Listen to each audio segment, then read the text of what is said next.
बाखबर किसान की माहाना मौसमी पेशगोई में खुश आमदीद। नवंबर का महीना पाकिस्तान का खुश्क तरीन महीना है, जिसमें आम तौर पर बारिशें बहुत कम होती हैं।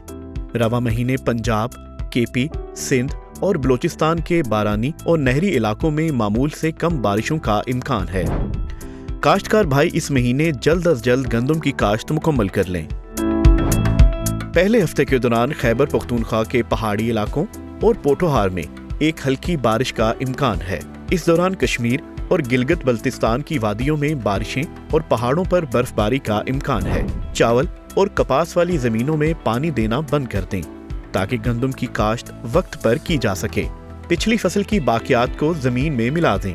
अपने माल मवेशियों को गल घोटू जैसी बीमारियों से बचाव के हिफाजती टीके जरूर लगवाएं। नीज शमाली इलाकों और नीम पहाड़ी इलाकों में जानवरों को बचाने के लिए हिफाजती इक़दामात करें। दूसरे हफ्ते के आखिर और तीसरे हफ्ते के आगाज में सिंध के ज़ेरी इलाकों में बारिशों का इम्कान है, जबकि सिंध के बालाई इलाकों, पंजाब के नहरी और बारानी इलाकों में बारिशों का इम्कान नहीं है। गंदम काश्ता इलाकों में बिजाई मौसम को मलहूज़े खातिर रखते हुए करें। कमाद की फसल में पानी का वक्फा 20 से 30 दिन रखें।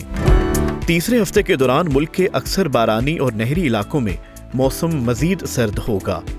इस दौरान पंजाब के मैदानी इलाकों में स्मोग रहने का इम्कान है। चावल के काश्तकारों को तंबीह की जाती है कि चावल की बर्दाश्त के बाद मुड्ढों को हरगिज ना जलाएं। ये अमल न सिर्फ माहौलियाती आलूदगी जैसा कि स्मोग का बायस बनता है, बल्कि जमीन की जरखेजी भी बुरी तरह मुतासिर होती है। चौथे हफ्ते के दौरान गिलगित बल्तिस्तान और कश्मीर में बारिश और बर्फबारी का इम्कान है, जबकि मुल्क के दीगर इलाकों में मौसम खुश्क और सर्द रहेगा और मैदानी इलाकों में धुंध पड़ने का इम्कान है। गिलगित बल्तिस्तान, खैबर पख्तूनख्वा और बलोचिस्तान के पहाड़ी इलाकों के मुकीम अपने मवेशियों के लिए चारा जात महफूज कर लें।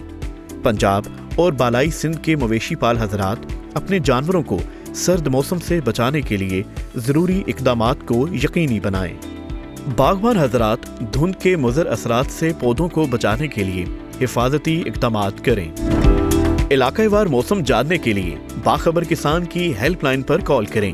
और अगर अभी तक आपने बाखबर किसान YouTube चैनल सब्सक्राइब नहीं किया तो अभी सब्सक्राइब करें और साथ लगे घंटी के बटन को दबाना ना भूलिएगा।